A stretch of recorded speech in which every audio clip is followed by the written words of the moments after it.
एक साथ 9 वंदे भारत ट्रेन की शुरुआत होना भी इसी का उदाहरण है। आज एक साथ राजस्थान, गुजरात, बिहार, झारखंड, पश्चिम बंगाल, उड़ीसा, तमिलनाडु, आंध्र प्रदेश, तेलंगाना, कर्नाटका और केरला के लोगों को वंदे भारत एक्सप्रेस की सुविधा मिली है। आज जिन ट्रेनों को शुरू किया गया है वे पहले की तुलना में ज्यादा आधुनिक और आरामदायक है। ये वंदे भारत ट्रेनें नए भारत के नए जोश, नए उत्साह और नई उमंग का प्रतीक है। मुझे इस बात की भी खुशी है कि वंदे भारत का क्रेज लगातार बढ़ रहा है। इससे अब तक 1,11,00,000 से ज्यादा यात्री सफर कर चुके हैं और ये संख्या दिनों दिन बढ़ती जा रही है। साथियों, देश के अलग अलग राज्यों और केंद्र शासित प्रदेश के लोगों को अब तक 25 वंदे भारत ट्रेनों की सुविधा मिल रही है। अब इसमें 9 और वंदे भारत एक्सप्रेस जुड़ जाएगी। वो दिन दूर नहीं जब वंदे भारत देश के हर हिस्से को कनेक्ट करेगी। मुझे खुशी है कि वंदे भारत एक्सप्रेस अपने उद्देश्य को बखूबी पूरा कर रही है। ये ट्रेन उन लोगों के लिए बहुत महत्वपूर्ण हो गई है जो सफर का समय कम से कम रखना चाहते हैं। ये ट्रेन उन लोगों की बहुत बड़ी जरूरत बन गई है जो दूसरे शहर में कुछ घंटों का काम खत्म करके उसी दिन लौट आना चाहते हैं। वंदे भारत ट्रेनों ने पर्यटन और आर्थिक गतिविधियों में भी तेजी ला दी है। जिन जगहों तक वंदे भारत एक्सप्रेस की सुविधा पहुंच रही है वहां पर्यटकों की संख्या बढ़ रही है। पर्यटकों की संख्या बढ़ने का मतलब है वहां कारोबारियों, दुकानदारों की आय में भी बढ़ोतरी हो रही है।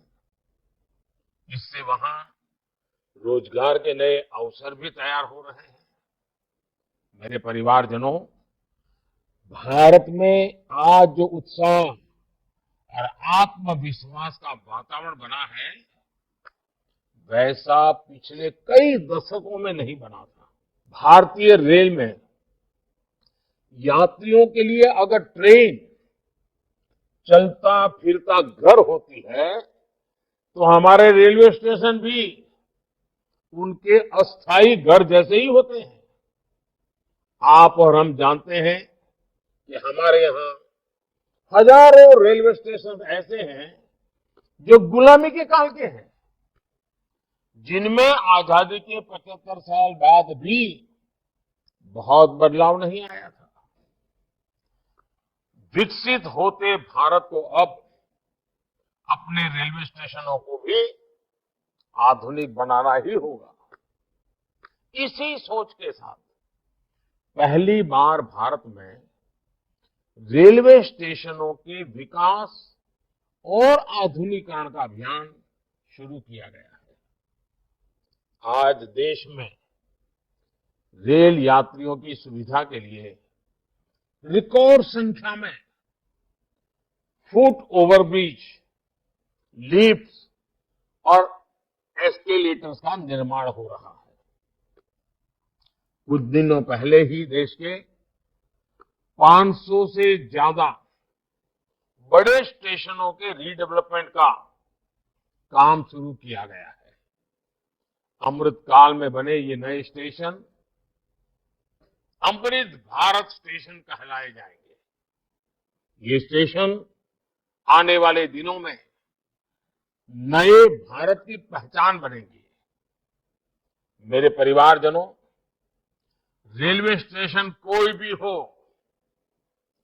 उसका एक स्थापना दिवस जरूर होता है, जन्म दिवस जरूर होता है। मुझे इस बात की खुशी है कि अब रेलवे ने रेलवे स्टेशनों का जन्मोत्सव यानी स्थापना दिवस मनाना शुरू किया है।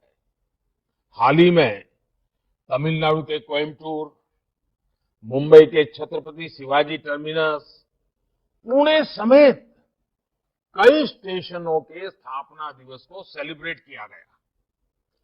कोयम्बटूर के रेलवे स्टेशन ने तो यात्रियों की सेवा के 150 वर्ष पूरे किए हैं। ऐसी उपलब्धियों पर वहां के लोगों को गर्व होना बहुत स्वाभाविक है। अब रेलवे स्टेशनों का जन्मदिवस मनाने की इस परंपरा का और विस्तार किया जाएगा। इससे ज्यादा से ज्यादा लोगों को जोड़ा जाएगा। मेरे परिवारजनों, अमृत काल में देश ने एक भारत श्रेष्ठ भारत इस विजन को संकल्प से सिद्धि का माध्यम बनाया है। 2047 के जब देश आजादी के 100 साल मनाएगा, 2047 विकसित भारत का लक्ष्य हासिल करने के लिए हर राज्य के लोगों का विकास भी उतना ही जरूरी है। पहले की सरकारों में जब कैबिनेट का गठन होता था,